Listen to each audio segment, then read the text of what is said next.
Tesla earnings are out. We got our first Mag 7 being released with many more to come next week.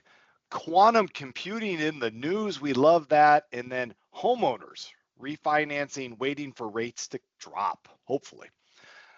These topics today. This is a financial education presentation. You must do your own due diligence on anything you hear in this presentation. More disclaimer information can be found on ankerstarwealth.com, and the opinions expressed are mine and Corey's alone, guided by Elon Musk on Tesla, right? Take us away, Corey. What's going on with Tesla?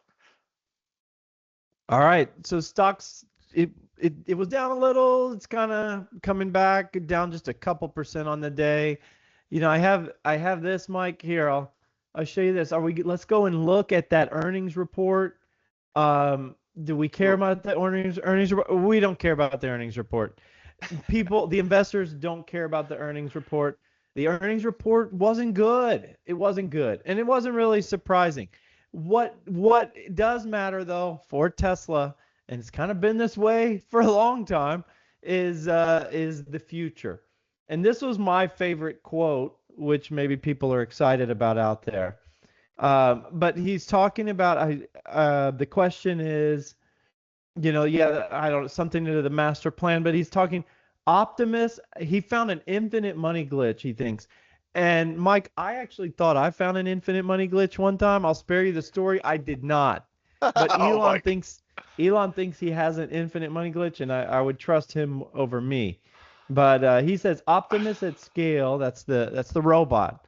And the market these days. What does the market want? Space, rockets, robots, quantum, AI. That's what market we're in. Jetsons. It's like the Jetsons of the 1960s. That is. We want it. We're so close. Yeah, it's true. So he says it's difficult to express the magnitude of if you've got something like Optimus.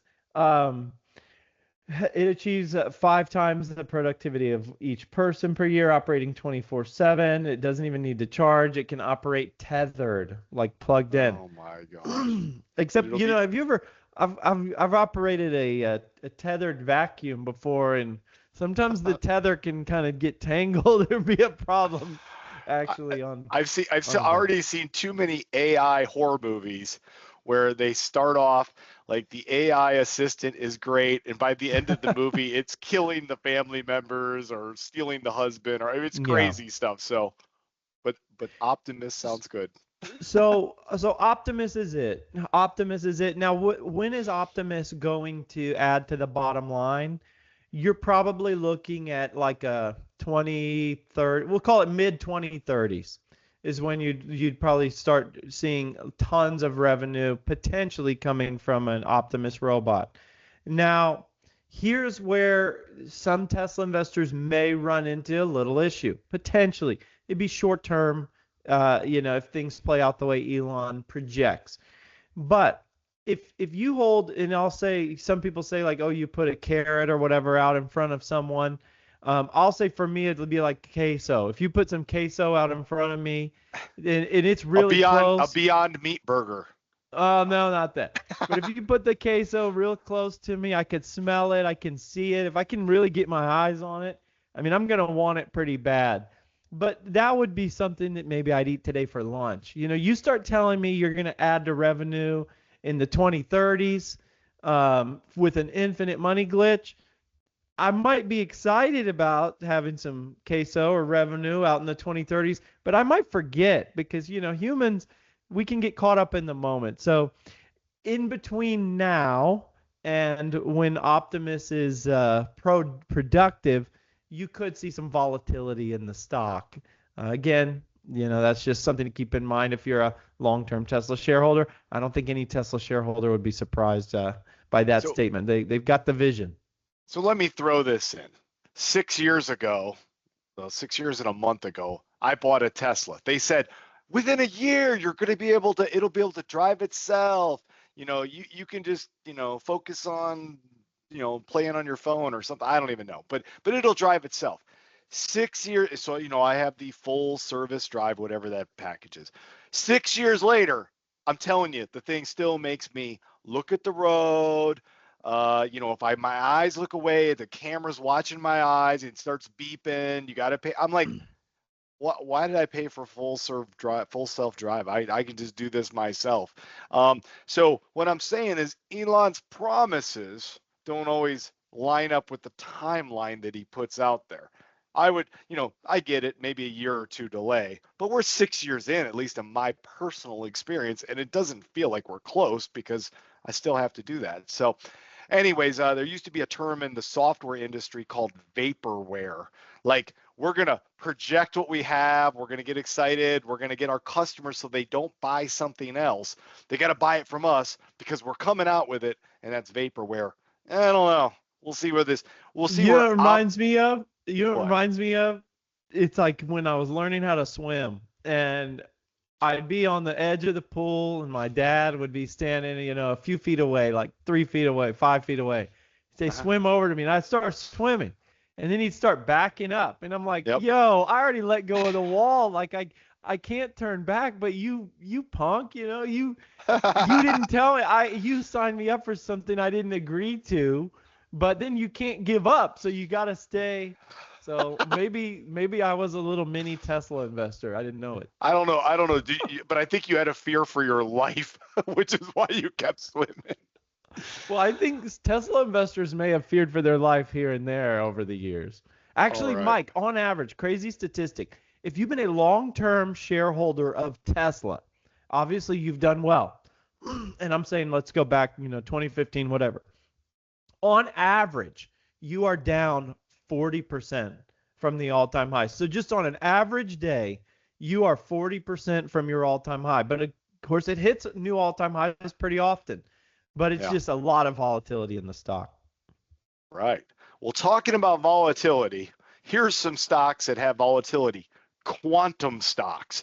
So I saw this report, and I had to point out, just because we are a believer in quantum, we have one of the quantum stocks, which I'll show in a moment, in our Ego Exponential Growth 10 stocks. I love this. You talk about vaporware. Quantum stocks surge because Trump is eyeing a stake. And then I read down here, administrators talking about stakes. Nothing's been done. It's kind of funny. I might do this, I might do that. There's a lot of talk and a lot of things that are not done. But this has caused the entire quantum set of stocks to increase significantly today. Now, when I looked back compared to yesterday, it's almost like they just picked up yesterday's losses. I looked at like 4 of them, and I think most of them, they dropped 8-9% yesterday, and now they're up 10. Wow, big deal. I mean, if you look at the graph, they're still down from the highs. That being said, one of our models that we have on autopilot that's done very well is our quantum extreme model, which is purely focused in these quantum stocks. So, I didn't look yesterday. It probably dropped major, and today it's right back up. I want to show the one that we hold within our book. So this is Rigetti Computing, and we bought this. This is a year-to-date graph. We bought this back in, I want to say it was like late January, February. And it was initially when we bought it at whatever, I'm just going to say around $15 a share, somewhere in that range. And it went down to 9, 10 during the tariff tantrum. So it's a nice, 40% type loss. And then we had to sit a long time before it just got back to break even. And then there's the surge. Now, we didn't go out and sell unless you rebalanced your account, but it went up to 57. So we're talking, we're identifying stocks that could double or triple. Look at, we bought it, say around 15. And, at 45, that's a triple. That's great news in a very aggressive portfolio, but it took a while, and it took belief in that thematic. Thoughts on the government backing into a Rigetti or any of these? They're not that valuable as stocks. I mean, it is only a $13 billion stock. It's not like it's a huge bank or something. I'm kind of surprised, and that's also why I don't think it's really going to happen. I think it's just talk. I could certainly be wrong, but that's my opinion. I get it that the government wants to be involved in AMD, or they want to be involved in semiconductors, because those are a core part of this economy. right now, quantum computing is not a core part of the economy. It's just not. It's a very speculative, future oriented. It's just interesting to me. Okay, so things that probably affect people more, and this is housing. And, you know, I saw this article, and I think it's very important to understand why. Because if you're a home buyer and you're looking at refinancing, you bought a house in the last few years, you had to pay a higher interest rate than you expected, and now the rates are starting to come back down. Yay! Then either you can refinance, or if you've been sitting on the sidelines looking to buy a house, maybe it's getting more affordable. So the mortgage rate has creeped down to 6.17, which still sounds high, because I remember the days when it was like 3% on a 30-year. That was great. But people are waiting. And the reason they're waiting are, they think it's going to continue to go down. The Fed's going to continue to cut interest rates as the economy slows. So we'll definitely see that. But I want to show you the actually like why this happens. And this is tied to the 10-year bond. So this 10-year bond, so I'm just showing a 1-year graph, and you can see that there's a dip in April. That was the tariff scare. And then it went back up, and now it's dipped below 4% again.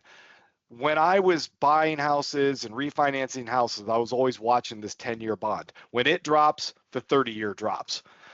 If we go back to a 5-year graph, look at that. You're like, oh, that's why the mortgage rates went up. They were down 1.5% on the 10-year bond, even lower than that. And they went up with inflation in 2022 and on as the Fed raised the discount rate. And these things are, correlation doesn't necessarily mean cause. It just means they're closely correlated. There's a lot of factors in this, but this is the financial instrument that kind of tracks that mortgage rate. And then the last thing, Corey, since we talked about Beyond Meat yesterday, and when we talked about it, the stock was at $6 a share. It was up 70%. And I had to bring up today's graph because, just a follow-up from yesterday. So yesterday we talked about Beyond Meat being this meme stock, and I'm going to show you the 5-day graph. So there you go. Yesterday morning, it was around 6 or 7 when Corey and I were talking, and I was like, I don't know why. It could continue higher. It's infiltrated by day traders. This is what happens. And maybe, if you were like, man, I just missed out on 100% gain, I would have sold at 7. I would have sold right at the top. This is a dangerous game the day traders play. That some of them are professionals and know what they're doing, but most are just taking the ride. But you can see Beyond Meat back down another 20%. I mean, it's down 50% from our show yesterday. No, we did not short it. No, we did not buy it. I didn't touch this thing. But, tomorrow, who knows where it'll be. It could be at 6. It could be at 1. We don't know. Is the stock, if they come out with a viable business plan and revenue growth and there's fundamentals behind it, or even a vision, I don't even know, but I just thought I'd hit that. So Corey, what do you think? They added it to, so Roundhill Investments has a meme ETF that they added they added Beyond Meat to is the top position, the top meme ETF of the day. So that was kind of what sparked it. I wonder what the meme ETF is doing today. Yeah, I think it's meme is the ticker. It's like, I haven't looked at it, but it's like, so I mean, creating a basket of junk is basically what we're doing here. And I get it. It can go up. So, but it's, that's crazy. The problem, Mike, the funny thing about the meme ETF was big in 2021.